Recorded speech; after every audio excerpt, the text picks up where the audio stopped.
যেমন আমি যদি একটা কোরআনের আয়াতের কথা বলি, এটার খুব একটা মূল্যায়ন নাই, কারণ উনি হুজুর মানুষ, উনি তো কোরআনই বলবে। কিন্তু একজন ডক্টর যখন কোরআনের আয়াত বলে, তখন বলে দেখছো মাশাআল্লাহ, একজন ডক্টর, সে চিকিৎসা বিজ্ঞানে এত বড় এক্সপার্টিসের পর আবার কোরআনও জানে। ওই কথা কিন্তু আমিও বলছি, আমার দাম নাই, কিন্তু আপনাদেরকে কত সম্মানের চোখে দেখা হচ্ছে। আবার দেখেন, 5 ওয়াক্ত সালাত আদায় করা জামাতের সাথে, ফরজ সালাতগুলো, এটা তো মানে করতেই হবে, কম্পালসারি। এটা করে তো খুব বেশি ক্রেডিট নেওয়ার কিছু নাই, তো আমরা সবাই পড়ি। কিন্তু একজন ডাক্তার যখন নামাজ পড়ে, খেয়াল করে দেখবেন, একজন ডক্টর যখন চেম্বারে রুগীদেরকে রেখে বলে যে, ওখানে যদি লেখা থাকে যে সালাতের সময় বিরতি থাকবে, বা বলা হয় যে এই ডাক্তার কিন্তু রুগী বসিয়ে রেখে নামাজটা পড়ে এসে আবার রুগী দেখা শুরু করে, এটা সবাই খুব পজিটিভলি নেয় যে দেখো এত ব্যস্ততার পরেও চাইলে এই সময় রুগী দেখতে পারতো, কিন্তু উনি নামাজ পড়ে। দেখেন, একই করণের কথা আমিও বললাম, আপনিও বললেন, আপনার মর্যাদা কত বেশি। আমিও জামাতে নামাজ পড়ি, ইমামতি করাই, আর আপনি যে একটু তাড়াতাড়ি করে নামাজটা পড়ে চলে আসেন, এটাতে আপনার এপ্রিসিয়েশন কত বেশি। তো এভাবে আপনাদের কিন্তু দাওয়া কাজ করার সুযোগ অনেক বেশি, কারণ এটা অনেক মানে নোবেল একটা প্রফেশন, মহৎ পেশা। আপনারা জনগণকে সরাসরি সেবা দেওয়ার যে ব্যাপারটা, এটার সুযোগ আছে। যুদ্ধ বিধ্বস্ত আপনি আহতদেরকে সেবা দিতে পারেন, আগুনে পোড়া রোগীদেরকে সেবা দিতে পারেন, দুরারোগ্য ব্যাধি, তার আর যাওয়ার জায়গা নেই, আপনি সেবা দিতে পারতেছেন। যে কোনো রোগ বালাই, যে কোনো পরিস্থিতিতে যখন একজন মানুষ অসুস্থ হয়, তখন আপনি সেবা দিচ্ছেন, তখন তার মনটা কিন্তু খুব নরম থাকে, তার মধ্যে একটা অসহায়ত্ব কাজ করে। ওই একটা অসহায় মানুষ, তার মনটা খুব নরম, ওই রকম একটা সিচুয়েশনে তারা আপনাদের দ্বারস্থ হয়। ফলে আপনাদের কিন্তু দাওয়া কাজ করার সুযোগ অনেক বেশি, এবং সেক্ষেত্রে ওরাল দাওয়ার চেয়ে আপনার যে প্র্যাকটিক্যাল দাওয়া, এটার ইফেক্ট অনেক বেশি। মানে আপনার চলনে বলনে, আপনার কথনে কথায়, আপনার ব্যক্তিত্বে, পার্সোনালিটিতে, এটার মাধ্যমে যে দাওয়া ফুটে ওঠে, ওইটা বেশি ইফেক্টিভ। নিজের আচরণ দিয়ে যে মেসেজটা দেওয়া যায়, এটা সবচেয়ে ইফেক্টিভ। আপনার লেনদেন, আপনার ডিলিংস কেমন, আপনি মানুষ হিসেবে কেমন, এটা সবচেয়ে পাওয়ারফুল দাওয়া। উমরে ফারুক রাদিয়াল্লাহু তাআলা আনহু, উনি ওনার ছাত্রদেরকে প্রায়ই বলতেন, উমরে ফারুক রাদিয়াল্লাহু তাআলা, উনি বলতেন যে কুনু দুআতান ইলাল্লাহি ওয়া আনতুম সামিতুন, যে তোমরা আল্লাহর রাস্তায় দাওয়াতি কাজে বের হয়ে যাও এমন অবস্থায় যে তোমরা চুপচাপ। তো ছাত্ররা বলতো, দাওয়াতি কাজও করতে বলতেছেন, আবার চুপচাপও থাকতে বলতেছেন, এটা আবার কিভাবে দাওয়াত দিব? তো উমর ফারুক রাদিয়াল্লাহু তাআলা আনহু বলতেন, বি আখলাকিকুম, তোমাদের আখলাক দিয়ে দাওয়াত দাও। আখলাক দিয়ে দাওয়াত দেওয়া যায় না? বলেন তো, আখলাক দিয়ে দাওয়াত দেওয়া যায় কি যায় না? যায়। এই আখলাক দিয়ে যে দাওয়াত, এটা অনেক পাওয়ারফুল। 10টা তাফসির মাহফিল করে আমি এটা করতে পারবো না। আপনি আপনার আখলাক দিয়ে, আপনার ব্যক্তিত্ব দিয়ে, আপনার লেনদেন, হ্যাঁ, এগুলো দিয়ে আপনি যে দাওয়াটা দিতে পারবেন, অন্য অনেক কিছু দিয়ে সেটা হবে না। এই জন্য উমর ফারুক বলতেন, কুনু দুআতান ইলাল্লাহি ওয়া আনতুম সামিতুন, আল্লাহর রাস্তায় দায়ী হয়ে বের হও, কিন্তু চুপচাপ। কিভাবে? বলে বি আখলাকিকুম, তোমাদের আখলাক দিয়ে। এটা বেশি পাওয়ারফুল। এবং রাসূল সাল্লাল্লাহু আলাইহি ওয়াসাল্লামের ব্যাপারে যখন জিজ্ঞেস করা হতো আম্মাজান আয়েশা রাদিয়াল্লাহু তাআলা আনহাকে, যে রাসূল সাল্লাল্লাহু আলাইহি ওয়াসাল্লামের আচরণ কেমন ছিল, তখন আম্মাজান আয়েশা বলতেন যে কানা খুলুকুহু আল কোরআন, কোরআনই ছিল রাসূল সাল্লাল্লাহু আলাইহি ওয়াসাল্লামের চরিত্র। পুরো কোরআনে 30 পারায় থিওরিটিক্যালি যা বলা আছে রাসূল সাল্লাল্লাহু আলাইহি ওয়াসাল্লামের জীবনীতে, তা আম্মাজান আয়েশা বলতেন কানা খুলুকুহু আল কোরআন, রাসূল সাল্লাল্লাহু আলাইহি ওয়াসাল্লামের চরিত্র ছিল কোরআন। ইনদামা রাসূলুল্লাহ সাল্লাল্লাহু আলাইহি ওয়াসাল্লাম ইয়ামশি আলাল আরদ কাআন্নাল কোরআনা ইয়ামশি আলাই, রাসূল সাল্লাল্লাহু আলাইহি ওয়াসাল্লাম যখন মদিনার রাস্তা দিয়ে হেঁটে যেতেন, as if a living Quran is walking on the street, মনে হতো একটা জীবন্ত কোরআন রাস্তা দিয়ে হেঁটে হেঁটে যাচ্ছে। তো তাহলে we should try to be a living দাঈ, জীবন্ত দাঈ, প্র্যাকটিক্যাল দাঈ। এটা যদি আমরা হইতে পারি, তাহলে অনেক বেশি ইম্প্যাক্ট করা যাবে সোসাইটিতে, অনেক ইনফ্লুয়েন্স করা যাবে। যেটা বললাম যে আমাদের সততা, আচরণ, ব্যক্তিত্ব, পার্সোনালিটি, এগুলো দিয়ে আমরা যে দাওয়াটা দিতে পারি, ওরাল দাওয়া, বক্তব্য দিয়ে, এটা অনেক সময় সম্ভব হয় না। এবং ডাক্তারদের জন্য এটা অনেক বড় একটা সুযোগ। তাহলে ইন্ট্রোডাক্টরি ডিসকাশনে আমি দুটা বিষয়ে কথা বললাম। এক হচ্ছে আমাদেরকে মধ্যমপন্থী হইতে হবে, মানহাজুল ওয়াসাতিয়া ওয়াল ইআতিদাল, 1 নম্বর। 2 নম্বর হচ্ছে লিভিং দাঈ হওয়ার চেষ্টা করতে হবে, এটা বেশি প্রোডাক্টিভ অ্যান্ড ইফেক্টিভ। এই দুইটা পয়েন্ট আমরা বুঝতে পেরেছি তো না? বুঝতে পেরেছেন সবাই? মাশাআল্লাহ। এবার চলুন যে রাসূল সাল্লাল্লাহু আলাইহি ওয়াসাল্লামের যে প্রফেটিক দাওয়া মেথোডোলজি, কিভাবে উনি দাওয়া কাজের আঞ্জাম দিতেন, সেখান থেকে আমাদের নেয়ার আধুনিক সময়ের এর প্রাসঙ্গিকতা কি আছে। আমি 10টা পয়েন্টে আজকের এই সেমিনারে কিছু কথা উপস্থাপনের চেষ্টা করব। ওমা তাওফীক ইল্লা বিল্লাহ। 1 নাম্বার কথা হচ্ছে, আমরা যে দাওয়া দিব, এই দাওয়া language should be very soft and mild and very touchy. দাওয়া ল্যাঙ্গুয়েজ হইতে হবে ভেরি সফট, অলওয়েজ সফট, সব সময়। ইফ ইউ টক অ্যাবাউট দাওয়া, this language should be very soft and mild and touchy. দাওয়ার কথা বললে হয়তো আপনি পলিটিক্স করেন, ওইটা আলাদা কথা, আপনি জেহাদের ময়দানে, ওইটা আলাদা কথা। আমি জেহাদ পলিটিক্স নিয়ে কথা বলতেছি না, আই এম টকিং অ্যাবাউট দাওয়া। যদি আপনি দাওয়া সেমিনারের কথা বলেন, যদি মেডিকেল দাওয়া সোসাইটি নাম দেন, দাওয়া বললে আমাকে বলতে হবে দাওয়ার language should be very soft and mild. আমরা এটা অনেক সময় ভুল করে ফেলি, এটা করা যাবে না। কারণ আপনি হৃদয় থেকে যদি কোনো কথা বলেন, এটা শ্রোতার হৃদয়ে যে টাচ করে। আল্লাহর হাবিব সাল্লাল্লাহু আলাইহি ওয়াসাল্লামের কথাগুলো নিয়ে এত আলোচনা বিশ্লেষণ, কথাগুলো এত অ্যাপিলিং কেন, এত আবেদনময় কেন? এর কারণ হচ্ছে রাসূল সাল্লাল্লাহু আলাইহি ওয়াসাল্লাম যা বলেছেন তিনি হৃদয় থেকে বলেছেন, এবং হৃদয় থেকে কথা বেরোলে এটা শ্রোতার হৃদয়ে যে টাচ করে। একটা ছোট্ট আয়াত আমি তেলাওয়াত করি, সূরা তাহার। আল্লাহ তাআলা বলছেন, ফাকুলা লাহু কাওলান লাইয়িনা লাআল্লাহু ইয়াতাযাক্কারু আও ইয়াখশা। আল্লাহ তাআলা মূসা আলাইহিস সালাম এবং হারুন আলাইহিস সালাম ওনাদের দুইজনকে বলছেন যে তোমরা দুই ভাই মিলে যাও ফেরাউনের কাছে, যে দাওয়াত দাও এবং কোমল ভাষায় দাওয়াত দাও। কি ভাষায়? সবাই বলুন, কোমল ভাষায় দাওয়াত দাও। কাওলান লাইয়িনা, use very soft and mild language, very touchy language. Soft এবং কোমল ভাষায় দাওয়াত দাও কাকে? পৃথিবীর সবচেয়ে বড় সন্ত্রাস, তাই না? হ্যাঁ, দুর্ধর্ষ সন্ত্রাস, খোদাদ্রোহী, তারপর সীমালঙ্ঘনকারী। আপনি যত নেগেটিভ যা বলবেন সব যাবে ওর সাথে। ফিরআউন, লাআল্লাহু ইয়াতাযাক্কারু আও ইয়াখশা, হয়তো সে উপদেশ গ্রহণ করবে অথবা তার হৃদয়ে ভয়ের উদ্রেক হতে পারে। হয়তো তোমরা soft and mild language use করবা, মূসা এবং হারুন, কোমল ভাষায় যে তোমরা দাওয়াত দিবা। আচ্ছা, কার ব্যাপারে আল্লাহ বললেন, কাকে দাওয়াত দিতে বললেন? সবাই বলেন তো নামটা। ফেরাউন। আচ্ছা, ফেরাউনের ক্ষেত্রে আল্লাহ তাআলা বললেন যে soft and mild language use করো, নরম ভাষা। আমাকে উত্তর দেন, আমাদের কারেন্ট সময় আমরা যাদেরকে জালিম বলি, যাদেরকে খারাপ বলি, ফাসিক বলি, পাপাচারী, ধরেন যে আমার মতে বা আপনাদের মতে যে সবচেয়ে খারাপ, পাপাচারী, জালিম, ওই জালিমটা কি ফেরাউনের চেয়েও বড় জালিম? আমাদের চোখে যে জাহান্নামী, যে নিকৃষ্ট খারাপ পাপী যাকে আমি মনে করি, যদিও এরকম মনে করার সুযোগ আমাদের নাই, কে জান্নাতি কে জাহান্নামী এটা ডিসাইড করবে কে? আল্লাহ তাআলা। কিন্তু আমাদের চোখে যে পাপী, যে ভুল করেছে, যে জালিম, ওই জালিমগুলো, খারাপ লোকগুলো কি ফেরাউনের চেয়ে বেশি খারাপ ছিল? ছিল? ওই ফেরাউনের ক্ষেত্রে আল্লাহ বলেছেন ফাকুলা লাহু কাওলান লাইয়িনা, সফট ল্যাঙ্গুয়েজ ইউজ করো মূসা এবং হারুন, কোমল ভাষা ব্যবহার করো, হয়তো তার ভুল ভেঙে যাবে, হয়তো সে উপদেশ গ্রহণ করবে। তো তাহলে দেখেন কত বড় ভুল আমরা করি। আমরা মাঝে মাঝে এমন অ্যাটাকিং মুডে কথা বলি, এমন আগ্রাসী হয়ে কথা বলি, ওর মানার এক সুযোগ থাকলেও ও মানবে না। কি বলেন? যাও মানার একটু ইচ্ছা ছিল, আমার এই অ্যাটিটিউডের কারণে সে আর এটা শুনবে না। এটাই মানুষের স্বভাব। আপনি আগ্রাসী হয়ে অ্যাটাকিং হয়ে কথা বলে মানুষ এটা শোনে না। তাহলে দাওয়ার প্রফিটিক এক নম্বর মেথোডোলজি হচ্ছে দাওয়ার ল্যাঙ্গুয়েজ হইতে হবে very soft and very mild. আল্লাহ তাআলা সূরাতু আলে ইমরানে বলছেন, ফাবিমা রাহমাতিন মিনাল্লাহি লিনতা লাহুম ওয়ালাউ কুনতা ফাযযান গালিযাল কলবি লানফাদ্দু মিন হাওলিক। নবী হে, আল্লাহর অনুগ্রহে, আল্লাহর রহমতে আপনি কোমল ভাষী হয়েছেন। আপনি কোমল ভাষী না হয়ে যদি রূঢ় ভাষী হতেন, তাহলে মানুষজন আপনার কাছ থেকে ভেগে ভেগে পালাতো। কিন্তু আমরা দেখতাম যে সাহাবারা রাসূল সাল্লাল্লাহু আলাইহি ওয়াসাল্লামের কাছে শুধু জড়ো হইতে চেত, দেখা করতে চেত, রাসূলকে ঘিরে রাখতো, এত পছন্দ করতো রাসূল সাল্লাল্লাহু আলাইহি ওয়াসাল্লামের কোমল আচরণের কারণে। ইভেন ফ্যামিলিতে কোনো সমস্যা হলে, অনেক সাহাবারা বলতেন ফ্যামিলির সাথে সমস্যা হলেও তারা রাসূলের কাছে চলে আসতো। এমনকি কারো পেটে ক্ষুধা লাগলেও তারা রাসূলের দরবারে চলে আসতো। তারা বলতো রাসূল সাল্লাল্লাহু আলাইহি ওয়াসাল্লামের চেহারার দিকে তাকালেই আমাদের ক্ষুধা মিটে যেত। কি কোমল ভাষী ছিলেন, কত সুন্দর সফট ল্যাঙ্গুয়েজ রাসূল সাল্লাল্লাহু আলাইহি ওয়াসাল্লাম ইউজ করেছেন। হ্যাঁ, রাসূল সাল্লাল্লাহু আলাইহি ওয়াসাল্লাম কখনো যে কঠোর ভাষায় কথা বলতেন না তা না, মাঝে মাঝে বলতেন, কিন্তু বেশিরভাগ ওনার দাওয়া ছিল সফট অ্যান্ড মাইল্ড। মাঝে মাঝে প্রেক্ষাপটের আলোকে রাসূল সাল্লাল্লাহু আলাইহি ওয়াসাল্লাম অনেক সময় তেজস্বী জ্বালাময়ী ভাষণ দিতেন, মনে হতো কান্নাহু তিনি কি করছেন, ব্যাটালিয়নকে কমান্ড করছেন। এটা মাঝে মাঝে চেহারা লাল হয়ে যেত, গড়গড় করতেন যুদ্ধের আগে।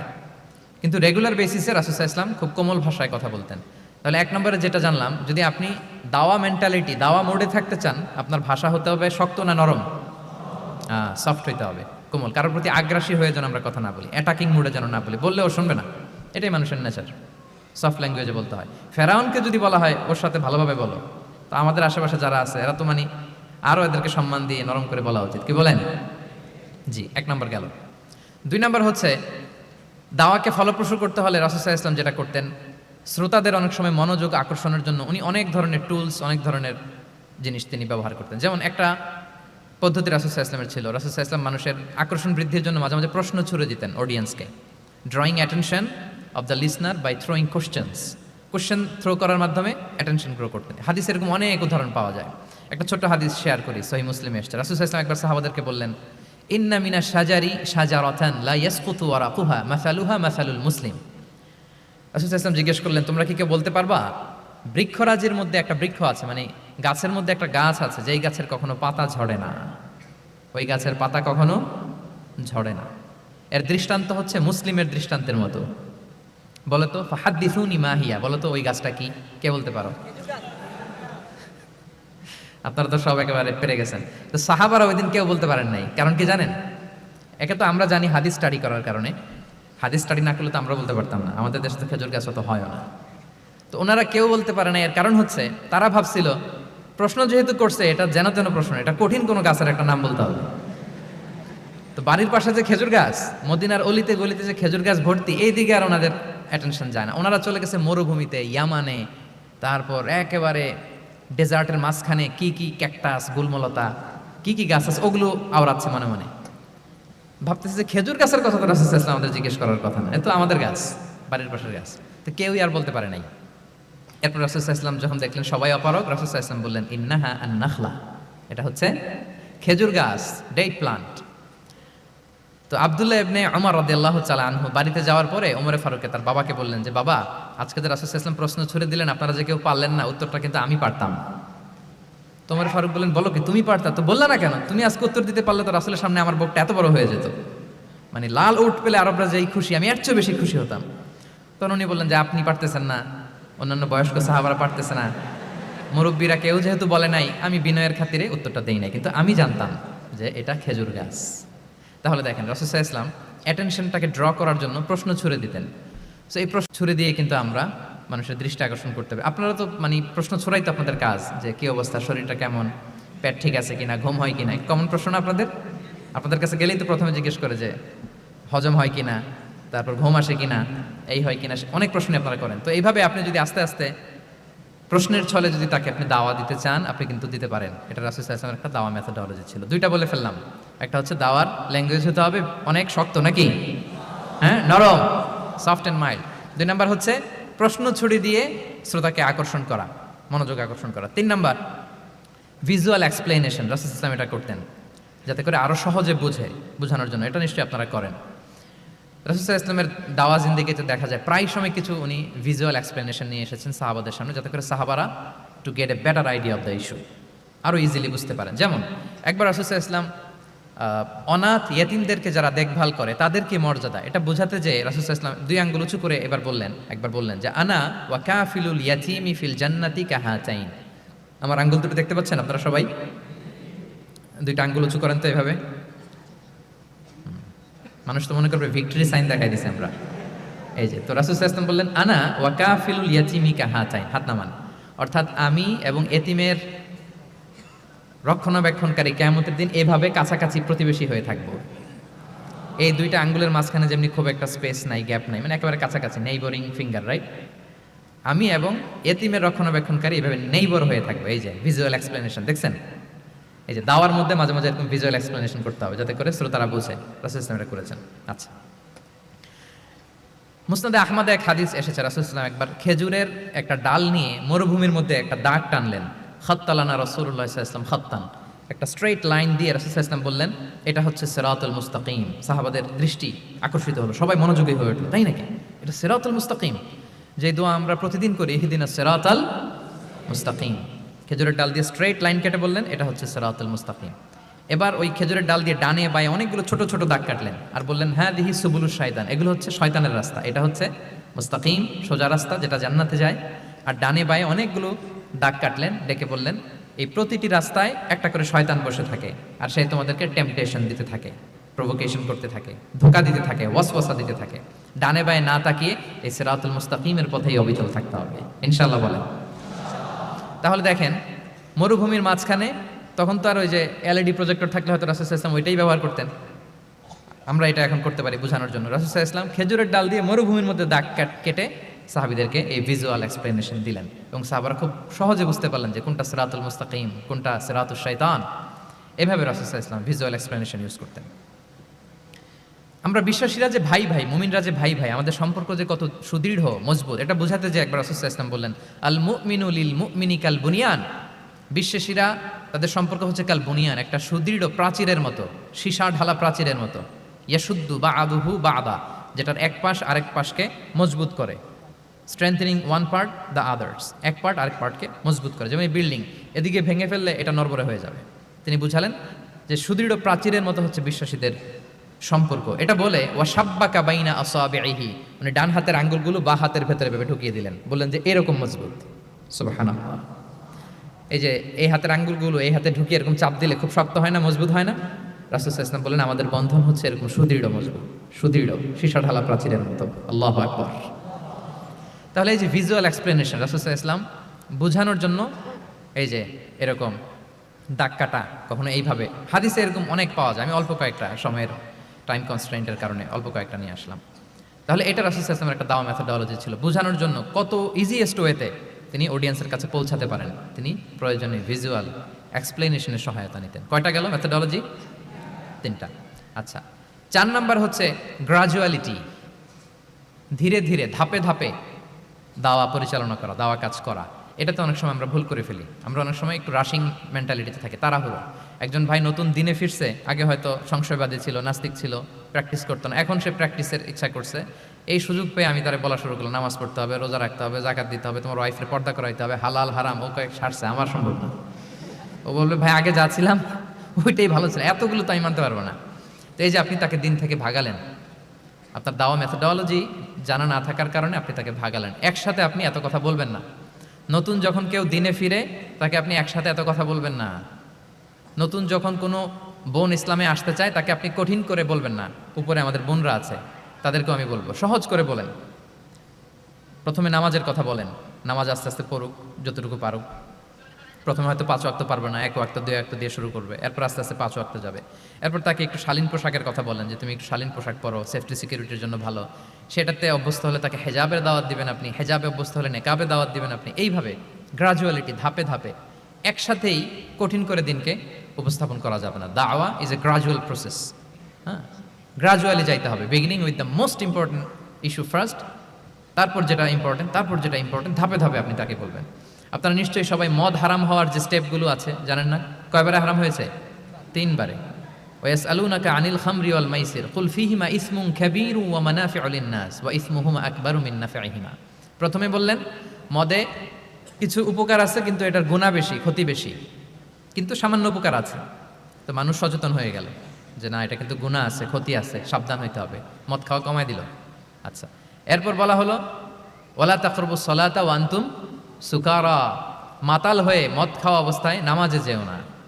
কারণ কোন এক সাহাবী নামাজে এমনভাবে তেলাওয়াত করলেন অর্থ চেঞ্জ হয়ে গেল। ফলে দিনে 5 বার মদ খাওয়া যাবে না। এ আয়াত দিয়ে তো তাই বোঝা যায়, তাই না? 5 বারের জন্য যখন সাবধান হয়ে গেল, আরও তারা অভ্যস্ত হয়ে গেল। এরপরে নাজিল হলো ইন্নামাল খামরু ওয়াল মাইসিরু ওয়াল আনসাবু ওয়াল আজলামু রিজসুম মিন আমালি শাইতানি ফাজতানিবুহু। মদ, জুয়া, ভাগ্যলিপি এগুলো শয়তানের কাজ, এগুলো থেকে বেঁচে থাকো। সবাই মদিনার ঘরের ভেতরে মদের বোতল যেগুলো ছিল ভেঙে সব রাস্তায় মদ দিয়ে মদিনার অলিগলি সয়লাম। সুবহানাল্লাহ, কারো কষ্ট হয়নি, কারণ ধাপে ধাপে মদকে হারাম করা হয়েছে। কেউ যদি চেইন স্মোকার থাকে, আপনি যদি বলেন যে স্মোকিং হারাম, কালকে থেকে একটাও খেতে পারবে না, ও পারবে? ও তো মারা যাবে। ও সব বাদ দিতে পারবে, স্মোকিং বাদ দিতে পারবে না। তো কি করবেন? তাকে আপনি অল্প অল্প করে, যে একটু একটু করে ছাড়ো। এই যে রমজান আসতেছে, সারাদিন তো করতেই পারবে না, রাতে 2-3টা করে খাইও, বেশি খাইও না। না মানে ছাড়ানোর জন্য বলতেছে আর কি। যে 10টা খায় তারা যদি আপনি 2টা খাইতে বলেন, এটা তো আপনি দাওয়াই দিলেন নাকি, কমাইতে বললেন তো। সিগারেটের প্রতি তার উৎসাহিত করতেছি না আমরা। চেইন স্মোকার ও 10টা ছাড়া হয় না প্রতিদিন। তো এই রমজানে আপনি তারা বললেন যে সারাদিন তো তুমি না খেয়ে থাকবা, রাতে 1টা 2টা বা 3টা গেল। প্রথম দশকে 3টা, এরপরের দশকে 2টা, তারপরের দশকে 1টা। যে 1টা খায় তারপরের দিন তো সে চাইলে ছেড়েও দিতে পারে, কি বলেন? এইভাবে গ্রাজুয়ালি তাকে ছাড়ানোর জন্য অভ্যস্ত করতে হবে। তাহলে এই গ্রাজুয়ালিটিটা দরকার। আমি হাদিস থেকে, সিরাত থেকে একটা উদাহরণ দেই, শুনুন। রাসূল সাল্লাল্লাহু আলাইহি ওয়াসাল্লাম মুআয ইবনে জাবাল রাদিয়াল্লাহু তাআলা আনহুকে ইয়ামানের গভর্নর করে পাঠালেন। তো তখন তাকে বললেন যে মুআয, ইন্নাকা তাআতি কওমান মিন আহলিল কিতাব, তোমাকে এমন একটা এলাকার গভর্নর করে পাঠাচ্ছি, তারা কিন্তু আহলি কিতাব, মানে people of the books, Jews and Christian community, তারা ইহুদি খ্রিস্টান। সো তাদেরকে যখন দাওয়াত দিবা, ধাপে ধাপে দিবা। কিভাবে দিবা? তিনি বললেন ফাদউহুম ইলা শাহাদাতি আন লা ইলাহা ইল্লাল্লাহ ওয়া আন্না মুহাম্মাদুর রাসূলুল্লাহ। প্রথমে দাওয়াত দিবা তাওহীদ আর রিসালাতের। আওয়াজ করে বলেন, প্রথমে কিসের? তাওহীদ এবং রিসালাতের। আচ্ছা, ফাইনহুম আতাউ লিযালিক, তারা যখন এটা মেনে নেয়। আরবিটা খেয়াল করেছেন অর্থটা? ফাইনহুম আতাউ লিযালিক, তাওহীদ রিসালাত যদি মেনে নেয় তাহলে তাদেরকে 5 ওয়াক্ত নামাজের দাওয়াত দিও। আচ্ছা, 5 ওয়াক্ত নামাজে যখন তারা অভ্যস্ত হয়ে যায়, ফাইনহুম আতাউ লিযালিক, যখন তারা এটাও মেনে নেয় তখন তাদেরকে যাকাতের আদেশ করো। সুবহানাল্লাহ সুবহানাল্লাহ। দেখেন ধাপে ধাপে একবারে সবগুলো বিধান একবারে তাদের সাথে শেয়ার করতে বলেননি। প্রথমে তাওহীদের, রিসালাতের, মেনে নিলে সালাতের, মেনে নিলে যাকাতের, ধাপে ধাপে। তাহলে একবারে কেউ নতুন যখন দিনে ফিরেছে একবারে সবকিছু তার ঘাড়ে চাপিয়ে দিবেন আপনি? কি করবেন? গ্রাজুয়ালি, ধাপে ধাপে আমরা এই দাওয়াটা তাদেরকে দেওয়ার চেষ্টা করবো। এটা খুব ইফেক্টিভ হবে, ফলপ্রসূ হবে। কয়টা বললাম আমরা? 4টা। আপনাদের মনোযোগ আছে তো?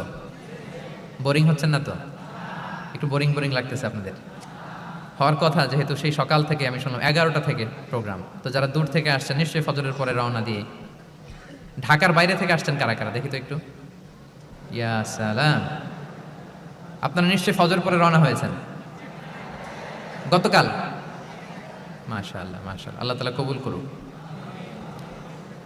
আসুন আমরা তাকবীর পড়ি, তাহলে আরেকটু এনার্জেটিক হব আমরা। লিল্লাহি তাকবীর, লিল্লাহি তাকবীর, লিল্লাহি তাকবীর। একটু এনার্জেটিক লাগতেছে না এখন? মাশাআল্লাহ। না ঠিক আছে ঠিক আছে, এই তো ঠিক আছে। আচ্ছা 4টা কভার করে ফেলেছি। 5 নাম্বার হচ্ছে দাওয়ার মধ্যে ইমোশনাল ইন্টেলিজেন্স ইউজ করতে হবে, তাহলে এটা মোর এফেক্টিভ হবে। মানে আপনি মানুষের আবেগ অনুভূতি নাড়িয়ে দিয়ে যদি দাওয়া দিতে পারেন, এটা তার শুদ্ধাচারের জন্য অনেক কাজে দেবে। ইমোশনাল ইন্টেলিজেন্স মানে তার আবেগ, ইমোশনকে আপনি ট্রিগার আপ করবেন, ওইটাতে আপনি টাচ করবেন, তাহলে দেখবেন যে সে একেবারে কাবু হয়ে গেছে। এটা রাসূল সাল্লাল্লাহু আলাইহি ওয়াসাল্লামের সিরাতে আমরা অনেক সময় দেখেছি যে ইমোশনাল ইন্টেলিজেন্সকে কাজে লাগিয়ে রাসূল সাল্লাল্লাহু আলাইহি ওয়াসাল্লাম তার আবেগ অনুভূতিতে এমনভাবে নাড়া দিয়েছেন, তাকে আল্লাহ তাআলা হেদায়েতের রাস্তায় নিয়ে এসেছে। সুবহানাল্লাহ। একটা ছোট্ট উদাহরণ দেই, মুসনাদে আহমদ ইবনে হাম্বলের হাদিস, কিভাবে ইমোশনাল ইন্টেলিজেন্স রাসূল সাল্লাল্লাহু আলাইহি ওয়াসাল্লাম ইউজ করতেন, আবেগ অনুভূতিকে কিভাবে নাড়া দিতেন রাসূল সাল্লাল্লাহু আলাইহি ওয়াসাল্লাম। এক যুবক এসে সাহাবাদের সামনে রাসূল সাল্লাল্লাহু আলাইহি ওয়াসাল্লামকে বললেন, ইয়া রাসূলুল্লাহ ইযান লি বিজিনা, হে আল্লাহর রাসূল আপনি আমাকে জিনার অনুমতি দেন। নাউযুবিল্লাহ। কিসের? জিনার, মানে ব্যভিচারের অনুমতি দেন, ব্যভিচার বা জিনার অনুমতি দেন। আশেপাশের সাহাবারা তো রেগে মেগে আগুন। ফাআকবালাল কওমু আলাইহি ফাজাজারু, সবাই তাকে দৌড়ে ধরতে গেল আর ধমকাতে লাগলো, ছি ছি ছি, মা মা। আমরা যেটা বাংলায় বলি ছি ছি, আরবিতে ওনারা কি বলে? মা মা, ছি ছি। কি বলো তুমি? লজ্জা শরমের মাথা খেয়ে তুমি রাসূলুল্লাহর দরবারে এসে বলতেছো, হে আল্লাহর রাসূল আপনি জিনার অনুমতি দেন? যে রাসূল আল্লাহর পক্ষ থেকে বাণী শোনায়, ওয়ালা তাকরাবুজ জিনা, তোমরা ব্যভিচারের নিকটবর্তীও হয়ো না, আর তুমি সেই নবীর কাছে এসে আবদার করতেছো জিনার অনুমতি দেন? তারা যখন তেরে আসলো এই যুবকের দিকে, রাসূল সাল্লাল্লাহু আলাইহি ওয়াসাল্লাম তাদেরকে থামালেন, বললেন যে তোমরা থামো, যুবককে ডেকে আনো আমার কাছে। যুবককে নিয়ে আসা হলো, রাসূল সাল্লাল্লাহু আলাইহি ওয়াসাল্লাম তাকে পরম আদরে কাছে টেনে নিলেন। এবার তাকে জিজ্ঞেস করলেন, তুমি জিনার অনুমতি চাও না? বলে যে ইয়া রাসূলুল্লাহ জি জিনার অনুমতি চাই। তখন রাসূল সাল্লাল্লাহু আলাইহি ওয়াসাল্লাম বললেন, তুমি আমাকে উত্তর দাও তো, তুমি বলো তো যে আতুহিব্বুহু লি উম্মিক, তুমি কি পছন্দ করবে যে কোনো পরপুরুষ তোমার মায়ের সাথে এই জিনাটা করুক? তোমার এটা ভালো লাগবে? সে বলে লা ইয়া রাসূলুল্লাহ, না কখনো না, আমার মায়ের সাথে কেউ এই পাপাচারে লিপ্ত হবে, এটা কোনো মানুষ মেনে নেবে না। আমি কেন, কেউ মেনে নেবে না।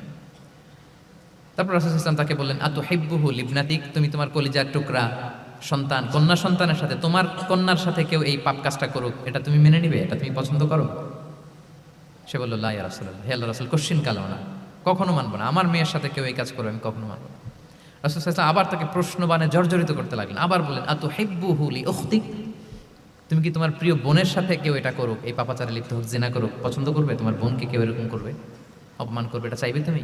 বলে কখনো না, লা ইয়া রাসূলুল্লাহ, কখনো না, কেউই তো পছন্দ করবে না এটা। তখন রাসূল সাল্লাল্লাহু আলাইহি ওয়াসাল্লাম বললেন, তুমি যার সাথে জিনার অনুমতি চাইছো সে তো কারো না কারো মা, কারো না কারো মেয়ে, কারো না কারো বোন, তুমি এভাবে কেন ভাবতে পারো না? সুবহানাল্লাহি ওয়া বিহামদিহি। এই কথা বলার পরে তো সে একেবারে ইমোশনালি এমন ড্যামেজ হয়েছে, লজ্জায় কাচুমাচু হয়ে মাথা নিচু করে দাঁড়ায়ছে।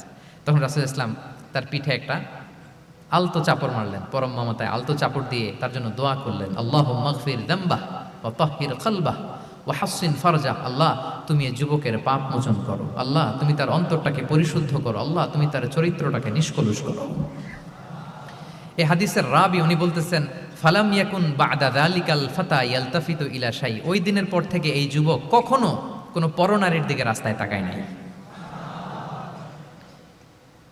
এই ইমোশনালি যখন তাকে দুর্বল করা হলো, তাকে যখন এইভাবে রাসূল সাল্লাল্লাহু আলাইহি ওয়াসাল্লাম প্রেজেন্টেশন করলেন, হাদিসের বর্ণনাকারী বলেন এরপরে আমরা কোনোদিন তাকে পরনারীর দিকে তাকাতে দেখি নাই।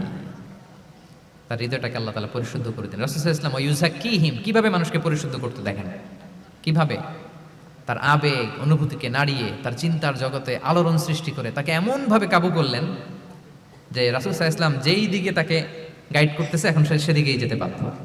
সো এইটা আমাদেরকে করতে হবে, ইমোশনাল ইন্টেলিজেন্স কাজে লাগিয়ে মানুষের আবেগ অনুভূতিতে নাড়া দিয়ে যদি আপনি তাকে কোনো কথা, কোনো বার্তা, কোনো নাসিহাত করেন, তখন সেটা সে শুনে, এমন শুনে এমনভাবে সে হেদায়েতের পথে আসে যেটা আমরা কল্পনাও করতে পারি না।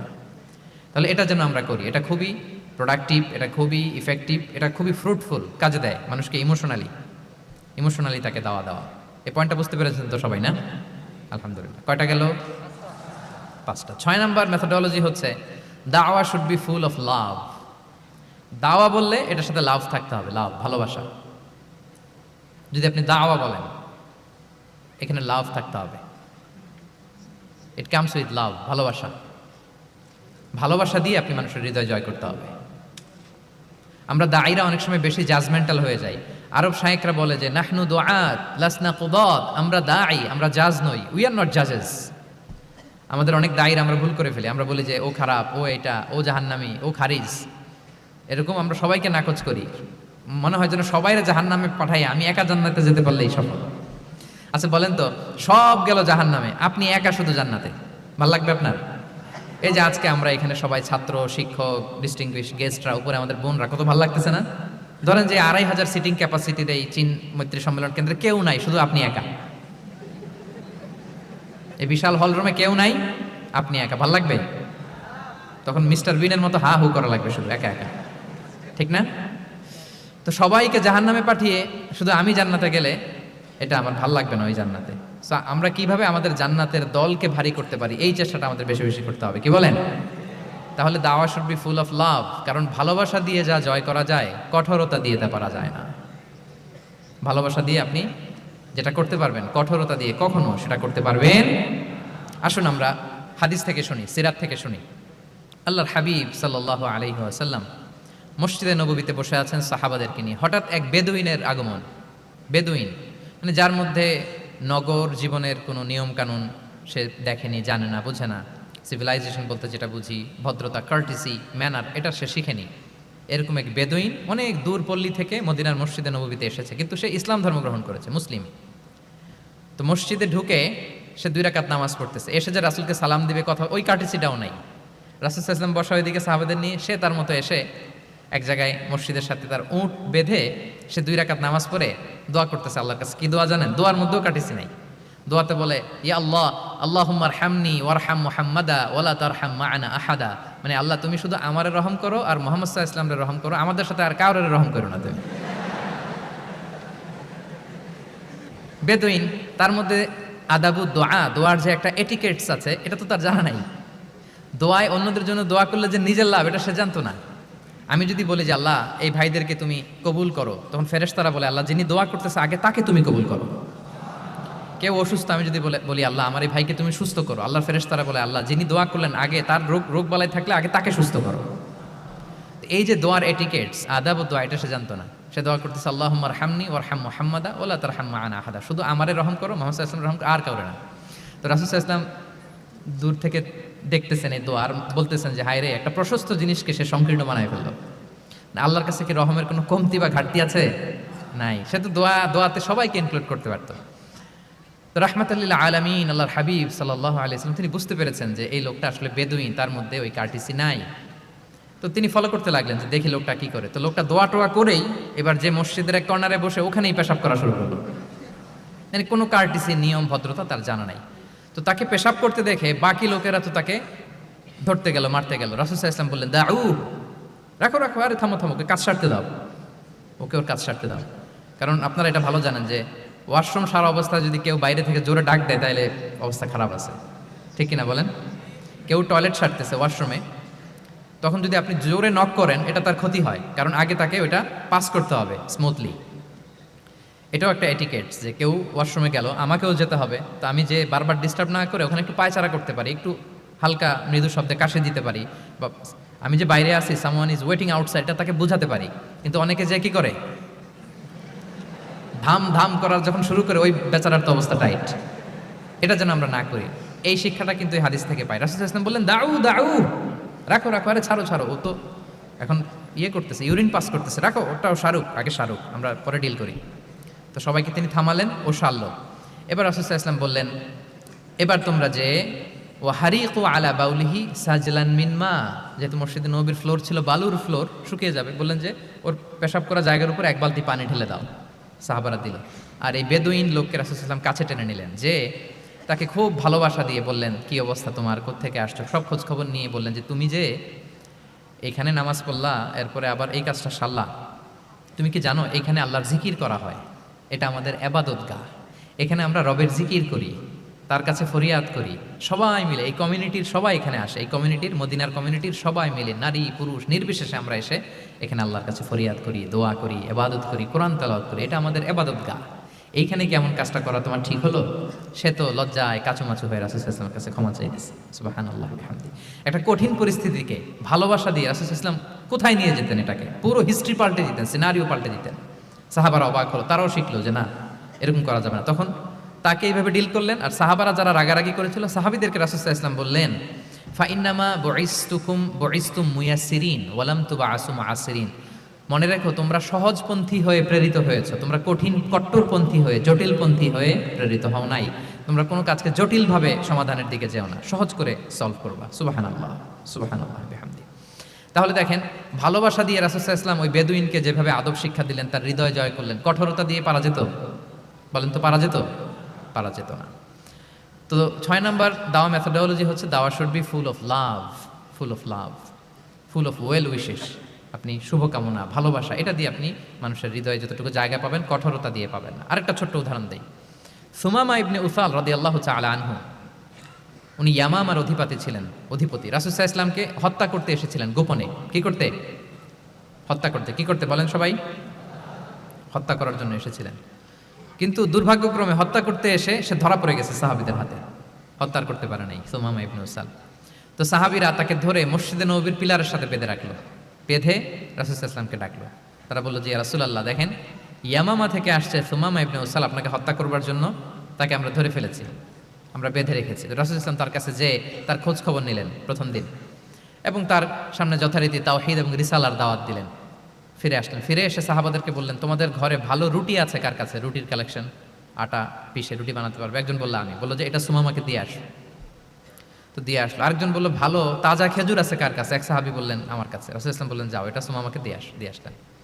এরপরের দিন রাসূল সাল্লাল্লাহু আলাইহি ওয়াসাল্লাম যে আবার ইসলামের সৌন্দর্য, মাহাসিন আহকামি শারিয়া, ইসলামী শারিয়ার যে বিউটি অফ ইসলাম, এটা তুলে ধরলেন, ইসলামের যৌক্তিকতা তুলে ধরলেন।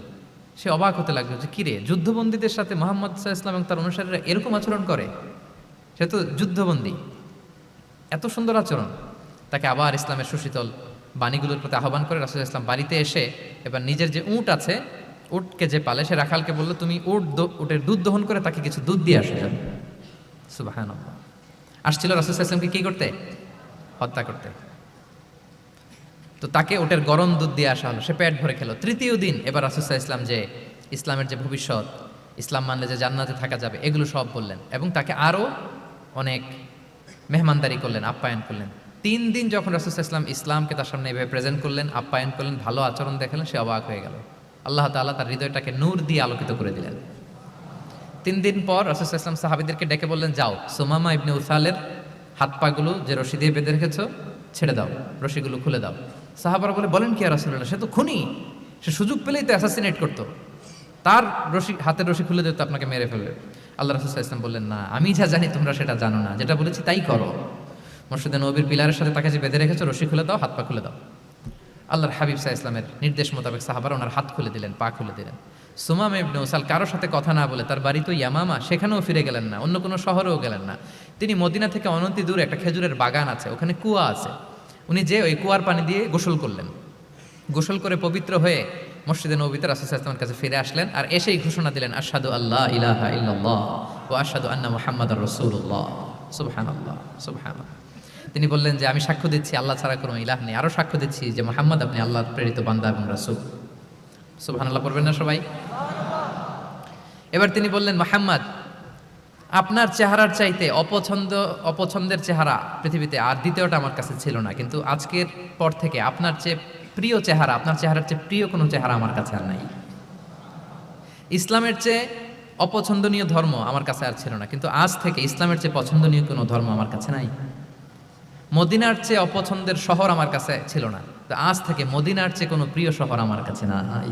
সুবহানাল্লাহ। উনি গমের বড় ডিলার ছিলেন, গম ব্যবসা করতেন। উনার থেকে গম নিয়ে মক্কায় মুশরিকরা চলতো। তিনি ঘোষণা দিলেন, আজকে থেকে আমার এলাকার কোনো গম মক্কায় যাবে না। এবার মক্কাবাসী পড়ছে বিপদে, গম ছাড়া তো তারা খেতেও পারবে না। তারা আল্লাহর হাবিব সাল্লাল্লাহু আলাইহি ওয়াসাল্লামের কাছে চিঠি লিখে পাঠালেন যে, মুহাম্মদ, তোমার এই যে নতুন অনুসারী, সে যদি গম না দেয় আমাদের তো অবস্থা খারাপ। তুমি দয়া করে এই গমের সাপ্লাই আবার যাতে সে চালু করে তুমি একটু বলে দাও। আল্লাহর হাবিব সাল্লাল্লাহু আলাইহি ওয়াসাল্লাম আবার সুমামা ইবনে উসালকে বলে দিলেন, আবার সে সাপ্লাই চালু করলো। সুবহানাল্লাহ বিহামদি। এবং তিনি প্রথম তালবিয়া পাঠ করে উমরা করেছিলেন, ওনার আগে কেউ এভাবে উমরা। তাহলে দেখেন, আসলো খুনি হয়ে, আসলো কি হয়ে? খুনি হয়ে, আর ফিরে গেল নবী প্রেমিক হয়ে। সুবহানাল্লাহ। এটা কিভাবে সম্ভব হয়েছে? রাসূল সাল্লাল্লাহু আলাইহি ওয়াসাল্লামের উদারতা, ভালোবাসা। ঠিক কিনা বলেন? তাহলে আপনি যদি দাওয়ার কথা বলেন আমাকে, দাওয়া should be full of love. কারণ ভালোবাসা দিয়ে যা জয় করা যায়, কঠোরতা দিয়ে সেটা পারা যায় না। কয়টা গেল? 6টা। আর রইল কয়টা? 4টা। আগ্রহ আছে তো না শোনার? আচ্ছা, 7 নাম্বার হচ্ছে, 7 নাম্বার, রাসূল সাল্লাল্লাহু আলাইহি ওয়াসাল্লাম যদি কাউকে কারেকশন করতে চাইতেন, কখনো তাকে অপমান করতেন না, অন্যের সামনে তার নাম নিতেন না, নাম না নিয়ে তাকে শুধরে দিতেন। এটা দাওয়ার আরেকটা মেথোডোলজি। কেউ কোনো ভুল কাজ করলে তার নাম ধরে অন্যের সামনে লজ্জিত করতেন না। আমরা কিন্তু অনেক সময় করে ফেলি, করি না?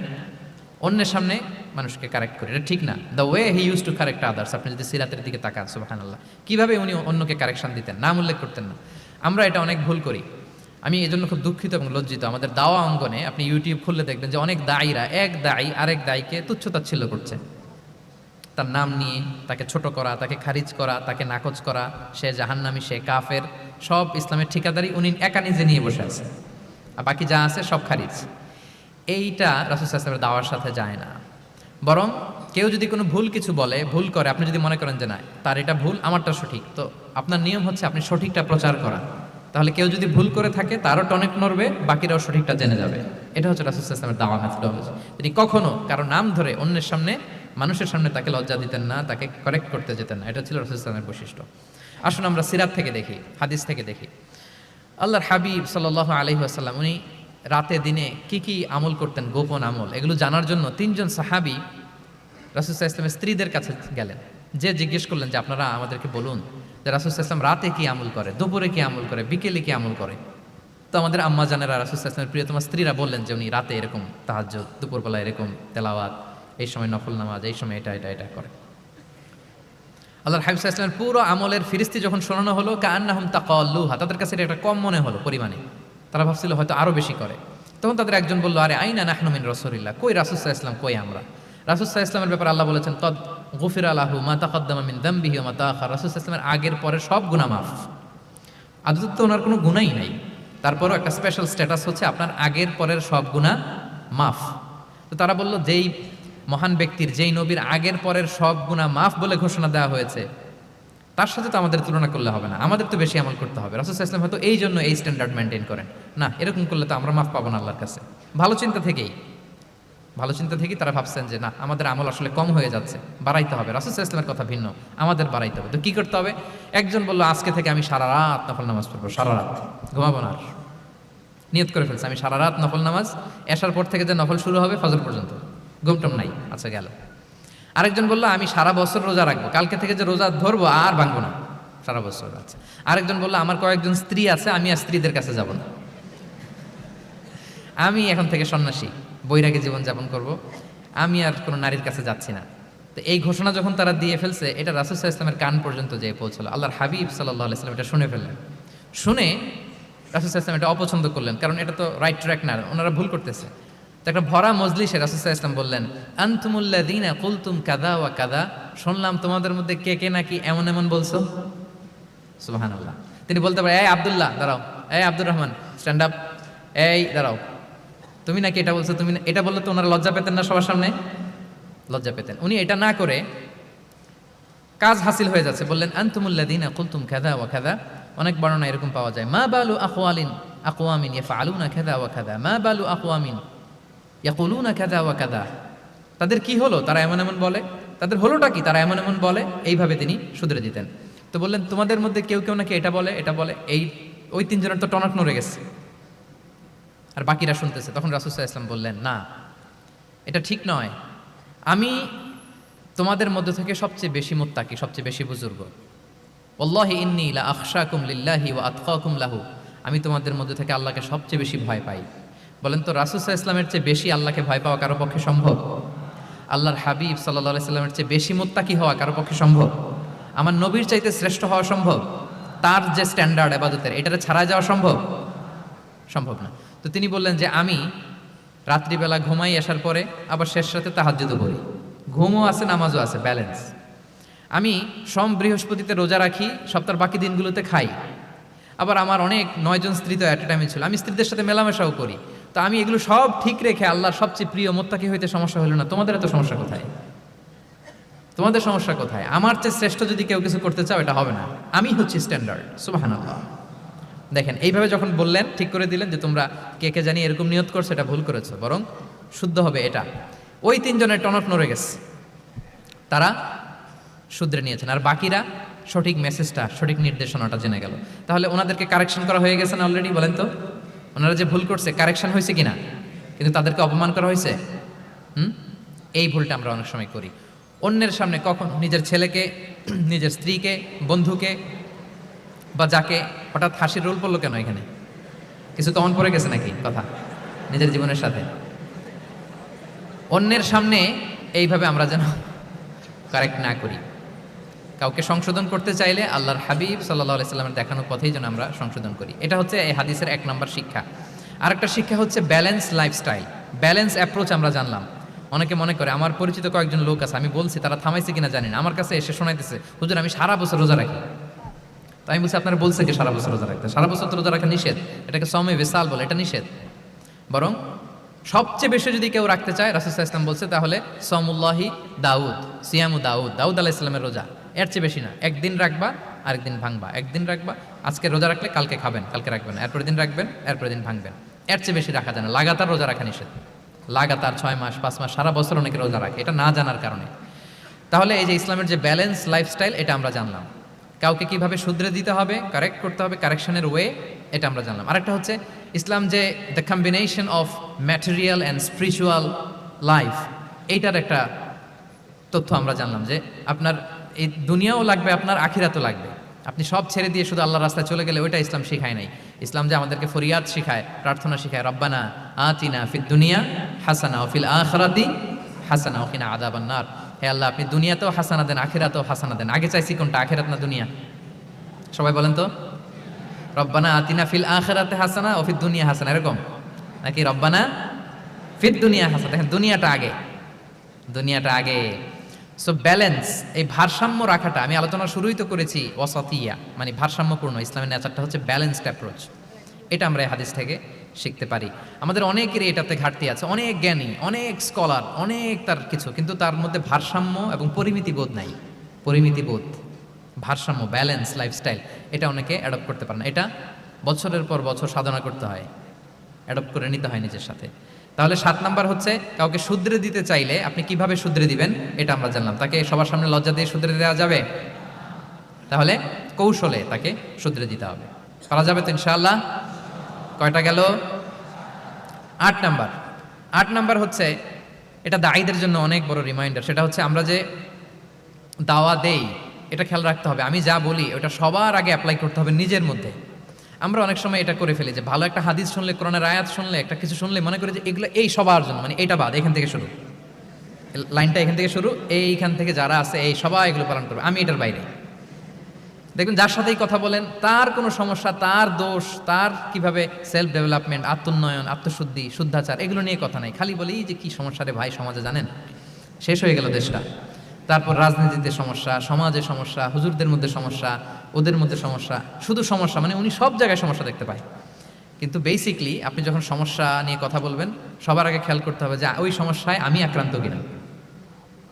আমরা কেন যেন অন্যকে কাঠগড়ায় দাঁড় করাতে বেশি পছন্দ করি, কিন্তু নিয়ম হচ্ছে নিজেকে বারবার কাঠগড়ায় দাঁড় করানো, যে আমি ঠিক করতেছি কিনা, আসলে আমার মধ্যে শুদ্ধাচার আছে কিনা, আমার লেনদেন ঠিক আছে কিনা, আমি আমার মধ্যে সততা আছে কিনা, do I live a decent life, আমি যা বলি আমি তা করি কিনা। এটা অনেক সময় আমরা ভুলে যাই। আমরা যা বলি সেটা যেন আগে আমরা নিজে আমল করতে পারি। আল্লাহ তৌফিক দান করুন। আল্লাহ তাআলা বলছেন, ইয়া আইয়ুহাল্লাযীনা আমানু লিমা তাকুলুনা মা লা তাফআলুন, কেন তুমি সেটা বলো যেটা তুমি করো না? কেন সেটা বলো? সো আমরা যদি দাওয়া কাজ করতে চাই, আমি যে দাওয়াটা দিব বা নাসিহাত দিব বা বার্তাটা রাখবো, সবার আগে যেন এটা নিজের দিকে, ওই তীর যেন নিজের দিকে থাকে, যে না এটা আগে তোমার জন্য, আগে তুমি পালন করো, পাশাপাশি এটা সবার জন্য, এটা যেন আমরা করি। আল্লাহর হাবিব সাল্লাল্লাহু আলাইহি ইসলামের জীবনে যদি আমরা দেখি তাহলে দেখবো উনি যা বলতেন ওটা নিজে আগে বেশি করতেন। আল্লাহু আকবার। উনি ইবাদতের কথা বলতেন, আল্লাহর সামনে নিজেকে সঁপে দেওয়ার কথা বলতেন, আর নিজেকে কিভাবে সঁপে দিতেন দেখেন। তিনি যখন দোয়া করতেন নিজেকে ছোট করতে করতে তিনি আল্লাহরে বলতেন, আল্লাহুম্মা ইন্নী আবদুক ওয়া ইবনু আবদিক ওয়া ইবনু আমাতিক নাসিয়াতি বিয়াদিক। হে আল্লাহ, আমি আপনার দাস, আল্লাহ আমি দাসের ঘরের দাস, দাসীর ঘরের দাস। মানে আমার পিতা আব্দুল্লাহ আপনার দাস, আমার মা আমিনা আপনার দাসী, সো আমরা সবাই আপনার গোলামের ঘরের গোলাম। এর চেয়ে তুচ্ছ, ছোট, নগণ্য করে কি আর আল্লাহর সামনে নিজেকে পেশ করা যায় বলেন? এরপর তিনি বলতেন নাসিয়াতি বিয়াদিক, আল্লাহ আমার মাথার চুলের ঝুঁটি আপনার হাতের মুঠোয়। মাথার চুলের ঝুঁটি হাতের মুঠোয় মানে কি? আপনি ডানে টান দিলে আমি ডানে যেতে বাধ্য, আপনি বাঁয়ে টান দিলে মানে আমার আর কিছু নেই, আল্লাহ সব সঁপে দিলাম আপনার কাছে। কিভাবে নিজেকে তিনি সঁপে দিতেন? তাহাজ্জুদের সালাতে যখন রাতে দাঁড়াতেন, আম্মা জান আয়েশা রাদিয়াল্লাহু তাআলা আনহা বলেন, দাঁড়িয়ে থাকতে থাকতে পা দুইটা ফুলে যেত এরকম, হাত্তা তাতাফাত্তারা কদামা। খুব কষ্ট হতো আল্লাহ রাসূল সাল্লাল্লাহু আলাইহি ওয়াসাল্লামের। আম্মা জান আয়েশা বলতেন, ইয়া রাসূলুল্লাহ কদ গুফিরা লাকা মা তাকদ্দামা মিন যামবিকা ওয়া মা তাআখার। আল্লাহ তো বলেছেন আপনার সব গুনাহ মাফ, গুনাই তো নাই, তাও ঘোষণা সব গুনাহ মাফ, এত কষ্ট নিজের দেহের উপর নিজে কেন দেন? আল্লাহর হাবিব সাল্লাল্লাহু আলাইহি ওয়াসাল্লাম বলতেন, আফালা উহিব্বু আন আকুনা আবদান শাকুরা। হে আয়েশা, এটা ঠিক আল্লাহ আমাকে মর্যাদা দিয়েছেন, কিন্তু আমি কি শুকরগুজার বান্দা হতে চাইবো না? আল্লাহর নেয়ামতে যে আমি ভেসে বেড়াই, আল্লাহর নেয়ামতে যে আমি বেঁচে আছি, আল্লাহর অনুগ্রহের কারণে যে আমার এত সম্মান, সে আল্লাহর প্রতি আমি কি নিজেকে পেশ করবো না? আফালা উহিব্বু আন আকুনা আবদান শাকুরা। আমি কি শুকরগুজার হব না? আমার রোলটা তো আমাকে প্লে করতে হবে, আমাকে তো উজাড় করে আমার রবের সামনে আমাকে উপস্থাপন করতে হবে। দেখেন, শুধু বলতেন না, করে দেখাতেন। রাতের সালাতে যখন কিয়ামুল লাইল করতেন, কাঁদতে কাঁদতে দাড়ি ভিজে যেত, কাঁদতে কাঁদতে হাত্তা বাল্লাল আরদা হাত্তা বাল্লা লিহিয়াতাহু হাত্তা বাল্লা হাজরাহু, কাঁদতে কাঁদতে জুব্বা ভিজে যেত। সিজদায় পরে যখন থাকতেন কাঁদতে কাঁদতে জমিন ভিজিয়ে ফেলতেন আল্লাহর হাবিব সাল্লাল্লাহু আলাইহি ওয়াসাল্লাম। এভাবে নিজেকে আল্লাহ তাআলার সামনে পেশ করতেন। সো আমরা যারা দাওয়া অঙ্গনে কাজ করি, এটা খুব পিচ্ছিল পথ, এটা খুবই পিচ্ছিল। আমাদের খেয়াল রাখতে হবে যে আমি যা বলি এটা আমি করি কিনা। এটা দায়ীদের জন্য চ্যালেঞ্জিং। সে নিজে একটা ডিসেন্ট লাইফ লিড করা, তার নিজের মধ্যে সততা থাকা, নৈতিকতা থাকা, মোরালিটি, এথিক্স, ভ্যালিউজ নিয়ে যে আমরা বলি, ওই ভ্যালিউজের প্র্যাকটিস যেন আমাদের মধ্যে থাকে। আল্লাহ তাআলা আমাদেরকে তৌফিক দান করুক, আমরা পড়ি আমিন। 9 নম্বরে হচ্ছে কনসিডারেট হওয়া। রাসূল সাল্লাল্লাহু আলাইহি ওয়াসাল্লাম খুবই কনসিডারেট ছিলেন, এটা খুব গুরুত্বপূর্ণ, খেয়াল করে শুনুন। কনসিডারেট মানে খুব উচ্চ বিবেকবোধ সম্পন্ন ব্যক্তিত্ব, খুব বিবেকবোধ সম্পন্ন। আমাদের অনেকের মধ্যে এটা, আমাদের অনেকের সেন্স কাজ করে না। আল্লাহর হাবিব সাল্লাল্লাহু আলাইহি ওয়াসাল্লাম he was a man of 6 senses. 6টা সেন্স ওনার কাজ করতো। সুবহানাল্লাহ, সুবহানাল্লাহ। কথা বলতেছেন, ওদিকে কি হচ্ছে, ওদিকে সব একসাথে একটা গ্ল্যান্সে তিনি মেনটেন করতেন। সুবহানাল্লাহ বিহামদি। তো এই উচ্চ বিবেকবোধ সম্পন্ন হইতে হবে দায়ীদের। রাসূল সাল্লাল্লাহু আলাইহি ওয়াসাল্লাম একবার নামাজ পড়াচ্ছেন, পিছনে বাচ্চার কান্নার আওয়াজ, নামাজ ছোট করে দিয়েছেন, একেবারে ছোট, শর্ট করে সিজদা, রুকু, মানে যতটুকু না হলেই না, অতটুকু করে নামাজ শেষ। জিজ্ঞেস করা হলো কেন? বললেন যে আমি দেখলাম একটা ছোট বাচ্চা কাঁদছে, এই বাচ্চার মায়ের বোধহয় খুব কষ্ট হয়ে যাচ্ছে পেছনে, বাচ্চাটাকে সামলাতে মহিলাদের প্রেয়ার হলে মাটার বোধহয় খুব কষ্ট হচ্ছে, এজন্য আমি নামাজটা একটু শর্ট করে দিয়েছি। সুবহানাল্লাহ। আমরা নামাজে দাঁড়ালে দিন দুনিয়ার হুঁশ নেই, কি হচ্ছে না হচ্ছে না, আপনার সব খেয়াল রাখতে হবে। কি হচ্ছে, you are a leader, you are a দাঈ, আপনাকে এটা খেয়াল রাখতে হবে। রাসূল সাল্লাল্লাহু আলাইহি ওয়াসাল্লাম এরকম উচ্চ বিবেকবোধ সম্পন্ন লোক ছিলেন। মুআয ইবনে জাবালকে এক জায়গার মদিনার পাশেই ইমাম করে পাঠালেন, ইমাম। তো ওই এলাকার মুসল্লিরা ছিলেন শ্রমজীবী। কি জীবী? শ্রমজীবী। ওনারা উট দিয়ে পানি নিয়ে খেজুর গাছে পানি সেচ দিত, তারা খুব কষ্ট করে সারাদিন। তো উনি মাগরিবের নামাজে একদিন নামাজ শুরু করলেন, আল্লাহু আকবার বলে সূরা ফাতিহার পরে উনি সূরা বাকারা শুরু করলেন। কোন সূরা? কোরআনের সবচাইতে ছোট সূরা নাকি? হ্যাঁ, আয়াত কত? সবচাইতে বড় সূরা। তো উনি হয়তো একটা খুব মানে চিল মুডে আছেন, একটা খুব ভালো মুডে আছেন, এবাদতের একটা মুডে আছেন, ওনার আবেগ থেকে উনি হয়তো সূরা বাকারা শুরু করে দিয়েছেন, তেলাওয়াত করে করে মজা পাচ্ছেন, করতেছেন। কিন্তু পিছনে মুসল্লিরা হচ্ছে শ্রমজীবী, সারাদিন খেতে খামারে খেজুর বাগানে কাজ করে ওনারা নামাজ পড়তেছেন। একদল তো নামাজ ছেড়ে দিছে, ছেড়ে দিয়ে নিজেরা নামাজ পড়ে আল্লাহর হাবিব সাল্লাল্লাহু আলাইহি ওয়াসাল্লামের কাছে যে বিচার দিলেন যে রাসূলুল্লাহ দেখেন এমন একজনকে ইমাম হিসেবে পাঠালেন, উনি মাগরিবের নামাজ শুরু করছে সূরা বাকারা দিয়ে। আমরা হচ্ছে শ্রমজীবী মানুষ, আমরা কি পারি এত সময় দাঁড়িয়ে থাকতে? রাসূল সাল্লাল্লাহু আলাইহি ওয়াসাল্লাম খুব রেগে গেলেন, খুব। মুআয ইবনে জাবাল রাদিয়াল্লাহু তাআলা আনহুকে ডেকে পাঠালেন, ডেকে কি শব্দ ইউজ করছে জানেন? উনি বললেন, আফাত্তানুন আনতা ইয়া মুআয। ফাত্তান মানে ফিতনাবাজ। হে মুআয, তুমি কি সমাজে ফিতনা ছড়াচ্ছ? তোমাকে পাঠালাম সেখানকার ইউনিটি ধরে রাখতে, ইমাম হয়ে নামাজ পড়াবা, তালিম দিবা। আফাত্তান আনতা ইয়া মুআয, তুমি ফিতনা ছড়াচ্ছ। তুমি কেন সাব্বিহ ইসমা রাব্বিকাল আলা তোমার মুখস্থ নাই? ওয়াশ-শামসি ওয়া দুহাহা মুখস্থ নাই? হাদিসে দুইটা সূরার কথা, যে এই সাইজের সূরাগুলো পারো না, তুমি এগুলো দিয়ে নামাজ পড়াবা যাতে ওদের কষ্ট না হয়। ওরা তো শ্রমজীবী সাহাবী, ওদের দিকে তো তোমার খেয়াল রাখতে হবে, কনসিডারেট হতে হবে। সুবহানাল্লাহ ওয়া বিহামদিহি। দেখেন রাসূল সাল্লাল্লাহু আলাইহি ওয়াসাল্লাম ইমামকে এনে শাসন করলেন, বুঝিয়ে বললেন যে না, তোমাকে ছোট ছোট সূরায় নামাজ পড়াতে হবে যাতে করে কষ্ট না হয়। এবং রাসূল সাল্লাল্লাহু আলাইহি ওয়াসাল্লাম কাউকে কোনো দায়িত্ব দিয়ে কাজে পাঠালে ওনার বিখ্যাত একটা বাণী তিনি বলে দিতেন। আমার ভেরিফাইড যে ফেসবুক পেজের কভার ফটোতে দেখবেন এই হাদিসটা দেয়া। সেটা হচ্ছে তিনি কাউকে কোনো দায়িত্ব দিয়ে পাঠালে তিনি বলতেন, বাশশিরু ওয়ালা তুনাফফিরু, ইয়াসসিরু ওয়ালা তুআসসিরু।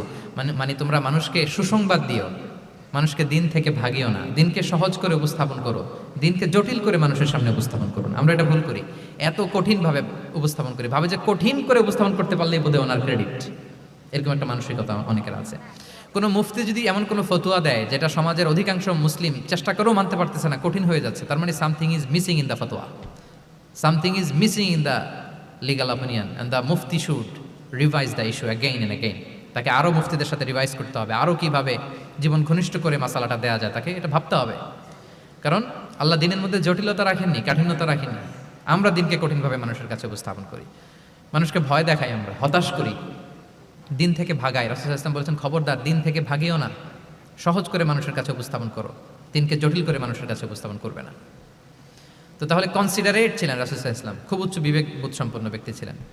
একবার মাগরিবের সালাতে অথবা এশার সালাতে হাদিসে এসেছে যে ইহদা সালাতাইল ইশা, মানে মাগরিব অথবা এশায়, হাসান হুসাইন রাদিয়াল্লাহু তাআলা আনহুকে নিয়ে তিনি নামাজে গেলেন। নামাজের এক পর্যায়ে সেজদারত অবস্থায় ওনার নাতি হাসান রাদিয়াল্লাহু তাআলা আনহু ওনার কাঁধের উপরে চেপে বসলেন, দীর্ঘ সেজদা দিলেন। এরপর যখন নামাজ শেষ করলেন, সাহাবারা বললেন, ইয়া রাসূলুল্লাহ, এত লম্বা সেজদা দিতে তো কখনো দেখি নাই, নামাজে কি অসুস্থ হয়ে গেলেন নাকি? অথবা নামাজ চলা অবস্থায় কি কোরআনের আয়াত নাজিল হলো নাকি? রাসূল সাল্লাল্লাহু আলাইহি ওয়াসাল্লাম বললেন, কুল্লু যালিকা লাম ইয়াকুন, একটাও না, বরং ওয়ালাকিন নাবনি ইতাহালানি, আমার নাতি আমার কাঁধে উঠছিল। ফাকারিহতু আন উআজ্জিলাহু হাত্তা ইয়াকদিয়া হাজাতা, আমি সেজদায় উঠতে গেলেই তো ও যে খেলতেছে এটা ডিস্টার্ব হয়ে যাবে, সো ওর যতক্ষণ না ওর খেলা শেষ না হয় আমি একটু ওয়েট করতেছিলাম। তার খেলাধুলা শেষে তার সময় যখন হয়েছে নেমে গেছে, আমি তখন সেজদা থেকে মাথা উঠিয়েছি। কি কনসিডারেট ছিলেন দেখেন, কি উচ্চ বিবেক বোধ সম্পন্ন, অন্যের যাতে কষ্ট না হয়, অন্যের যে কোনো কনসার্ন, এগুলো সব তিনি খেয়াল রাখতেন। সো দাঈদের এরকম সিক্স সেন্সের অধিকারী হওয়ার চেষ্টা করতে হবে। আল্লাহ তাআলা আমাদেরকে তৌফিক দান করুন। কয়টা গেল? 9টা। আর একটা সর্বশেষ, এটা খুব গুরুত্বপূর্ণ, আপনাদের সাথে খুব রিলেভেন্ট, মনোযোগ দিয়ে শুনুন। সেটা হচ্ছে প্রপার টাইমিং ফর দাওয়া। দাওয়ার জন্য টাইমিংটা খুব গুরুত্বপূর্ণ। প্রপার টাইমে যদি দেন, ওটা ক্লিক করবে, ওটা স্পার্ক করবে। আর যদি সময় মতো না হয়, ওটা কাজ করবে না। প্রপার টাইমে প্রপার দাওয়াটা দিতে হয়, সঠিক সময়ের অপেক্ষা করা, যখন সেই সময়টা আসছে তখন দাওয়া দেওয়া। বুঝতে পেরেছেন না ব্যাপারটা? একটা ছোট্ট উদাহরণ দেই। এক ইহুদি কিশোর রাসূল সাল্লাল্লাহু আলাইহি ওয়াসাল্লামের খেদমত করতো। ইহুদি কিশোর, কোন ধর্মের কিশোর বলেন তো? ইহুদি কিশোর প্রায় আসতো রাসূল সাল্লাল্লাহু আলাইহি ওয়াসাল্লামের কাছে, আসতো রাসূল সাল্লাল্লাহু আলাইহি ওয়াসাল্লামের সেবা করতো, কিন্তু তাকে কখনো রাসূল সাল্লাল্লাহু আলাইহি ওয়াসাল্লাম দিনের দাওয়াত দেন নাই। ছেলেটা ইহুদি, কিন্তু তার সামনে কখনো দিনের দাওয়াত তিনি দেন নাই। তো একদিন দেখে যে ওই ছেলে আসে না, লাগাতার এরকম কয়েকদিন যাবত ওই ছেলে আর আসে না। তখন রাসূল সাল্লাল্লাহু আলাইহি ওয়াসাল্লাম খোঁজ নিলেন যে কি হয়েছে। তখন রাসূল সাল্লাল্লাহু আলাইহি ওয়াসাল্লাম শুনতে পেলেন যে ছেলেটা অসুস্থ। ছেলেটা কি অসুস্থ? আল্লাহর হাবিব সাল্লাল্লাহু আলাইহি ওয়াসাল্লাম তার বাসায় গেলেন, যে দেখতেন যে বিছানায় পড়ে আছে ছেলেটা।